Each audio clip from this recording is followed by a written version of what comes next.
Dalam masa yang sama, dia tidak mempelajari apakah perkara yang membatalkan dua kalimah syahadahnya, yang sekaligus boleh menyebabkan terbatalnya keseluruhan Islamnya. Inilah penjajahan pemikiran yang diterima oleh kita. Di masjid, di surau, guru-guru lebih menumpukan kepada soal fiqh, soal-soal batalnya salat, soal-soal batalnya puasa. Sehingga kadang-kala mereka terlupa untuk mengajar kepada murid-murid mereka ataupun orang ramai apakah perkara yang boleh membatalkan Islam seseorang, yang mana kesan batalnya Islam itu lebih besar daripada batalnya sembahyang ataupun batalnya puasa. Kerana batalnya sembahyang dan puasa boleh diganti, tetapi batalnya Islam menyebabkan seseorang itu murtad dan terkeluar daripada Islam.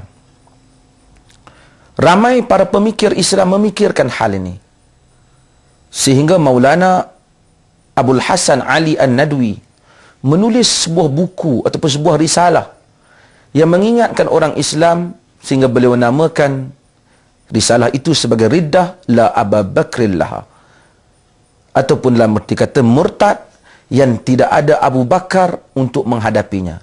Kerana pada zaman dahulu apabila berlakunya murtad, Allah Subhanahu wa taala telah membangkitkan Abu Bakar Siddiq yang merupakan khalifah Rasulullah sallallahu alaihi wasallam yang bertanggungjawab menghadapi golongan murtad. Pada zaman ini ramai orang Islam yang murtad dan tidak ada siapa pun peduli. Bahkan murtad itu dilakukan secara terang-terangan. Apabila kita menyedari hal ini, maka semua para ulama dan semua kita yang sedar hendaklah berusaha memahami akidah Islam. Saya begitu tertarik dengan apa yang dilakukan oleh bekas mufti Arab Saudi yang lalu, iaitu Syekh Abdul Aziz Abdullah bin Baz rahimahullah yang sudah pun meninggal. Apabila mereka mengeluarkan risalah untuk jamaah haji dan umrah yang datang menunaikan haji dan umrah, yang dinamakan sebagai Dalilul Haji wal Mu'tamir, iaitu panduan haji dan umrah, beliau memasukkan di dalamnya terlebih dahulu perkara-perkara yang membatalkan Islam. Kerana menyedari bahawasanya seseorang apabila menunaikan haji sedangkan Islamnya batal, hajinya tidak memberi manfaat kepadanya. Kerana syarat kepada kesahihan amal ataupun syarat diterimanya suatu amal saleh, yang pertama hendaknya betul akidahnya. Kedua, ikhlas kepada Allah. Ketiga, menepati apa yang diajar oleh Rasulullah sallallahu alaihi wasallam. Maka dengan ini saya akan menyebut sepintas lalu perkara-perkara yang menjadi penyebab utama di zaman ini yang disenaraikan di dalam risalah tersebut, yang menyebabkan seseorang batal Islamnya, yang dinamakan sebagai nawaqidul Islam ataupun perkara-perkara yang membatalkan Islam.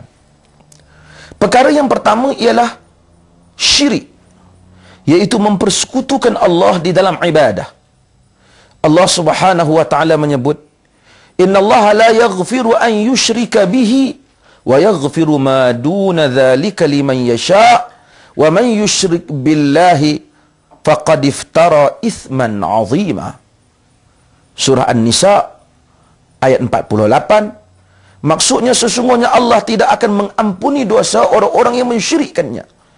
Ia mengampuni dosa selain daripada itu bagi sesiapa yang dikendakinya. Sesiapa yang telah melakukan syirik, sesungguhnya dia telah melakukan pendustaan dan pembohongan yang sangat besar. Maka syirik, sesiapa yang melakukan perbuatan syirik, yang akan saya jelaskan nanti dengan lebih terperinci, maka dia bererti telah membatalkan Islamnya. Dalam bahasa yang lebih jelas, dia telah menjadi murtad ataupun terkeluar daripada Islam. Perkara yang kedua ialah menjadikan sesuatu sebagai perantara di antara dirinya dengan Allah, meminta doa dan syafaat serta berserah diri bertawakal kepada perantara tersebut. Orang yang melakukan perkara tersebut menurut sepakat para ulama adalah menjadi kafir. Yakni dia tidak terus berdoa kepada Allah. Berbagai teori ditimbulkannya, seperti orang-orang Quraisy. Mereka menyatakan bahawasanya mereka dan Allah begitu jauh. ma na'buduhum illa liyuqarribuna ila Allahi zulfa. Kami tak sembah berhala, tetapi kami ingin menjadikan berhala itu mendekatkan kami kepada Allah, sebagai pendekat di antara kami dengan Allah. Sesetengah golongan yang melampau daripada ajaran yang sesat menyembah wali. Sama ada ia menamakan wali apa pun, Abdul Qadir Al-Jailani ke, Wali Songo ke, apa saja yang disembah selain daripada Allah, walaupun mereka orang yang baik-baik, tetapi penyembahnya telah menjadi syirik. Sama seperti mereka yang menyembah Nabi Isa AS. Walaupun Isa seorang Rasul, tetapi ia bukan untuk disembah. Sesiapa yang menganggap bahawasanya di antara dirinya dengan Allah mesti ada perantaraan, maka ia telah mengeluarkan dirinya daripada Islam. Yang ketiga ialah tidak mengkafirkan orang yang musyrik atau ragu-ragu terhadap kekufuran mereka, ataupun membenarkan fahaman mereka dengan siapa yang melakukan demikian, maka ia menjadi kafir. Secara ringkasnya, orang yang terang kafir, seperti seorang Muslim yang enggan menyatakan, saya tidak mau menyatakan orang Hindu kafir. Ia ada caranya sendiri. Kita mengiktiraf semua agama. Saya tak mau kata orang Buddha kafir. Ia ada caranya sendiri. Saya menganggap semua agama sama. Sesiapa yang melakukan demikian atau mengucap demikian, maka dirinya menjadi kafir.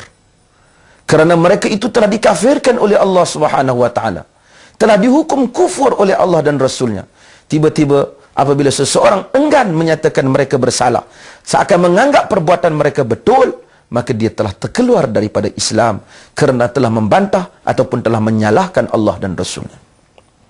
Keempat, berkeyakinan bahawa petunjuk yang lain daripada petunjuk Nabi SAW adalah lebih baik atau lebih sempurna, atau berkeyakinan bahawa hukuman yang lain daripada hukum Nabi SAW lebih baik, seperti mereka yang mengutamakan hukuman taghut, iaitu hukuman golongan yang melampaui batas, yang menyimpang daripada hukuman Allah dan mengenepikan hukum Rasulullah SAW.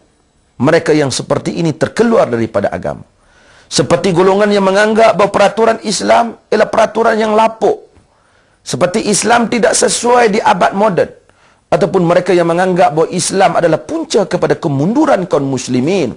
Sesiapa yang melakukan demikian, beriktikad demikian, atau mengucapkan hal demikian, maka ia telah membatalkan Islamnya, maka ia telah terkeluar daripada daerah Islam kepada daerah kufur. Yang kelima ialah membenci sesuatu yang ditetapkan oleh Rasulullah SAW sebagai syariat, walaupun ia mengamalkannya. Sesiapa yang melakukan demikian itu, maka ia menjadi kufur. Seperti seorang yang membenci syariat salat, membenci puasa, membenci hukum hakam yang telah ditunjukkan oleh Rasul, ataupun sehingga dia membenci apabila Rasulullah menyatakan makanlah dengan tangan kanan umpamanya. Maka Allah Subhanahu wa taala menyebut, "Dzalika bi annahum karihu ma anzalallah fa ahbata a'malahum." Yang demikian itu kerana mereka membenci apa yang telah diturunkan oleh Allah Subhanahu wa taala, maka Allah Subhanahu wa taala membatalkan amalan mereka. Surah Muhammad ayat 9. Yang keenam ialah mempersendakan Allah atau kitabnya atau Rasulnya sallallahu alaihi wasallam atau sesuatu daripada ajaran agama. Maka sesiapa yang melakukan persendaan yang demikian, maka ia menjadi kafir. Seperti ia bermain-main dengan hukum hakam Al-Quran, mempersendakan hukum hakam Rasul, mempersendakan syariat, menjadikan ia bahan ketawa atau bahan sindiran. Walaupun ia merasakan kadang-kala ia lakukan hal itu mendapat sambutan di kalangan orang lain, ataupun ia rasa ia pandai kerana melakukan satu lawak jenaka,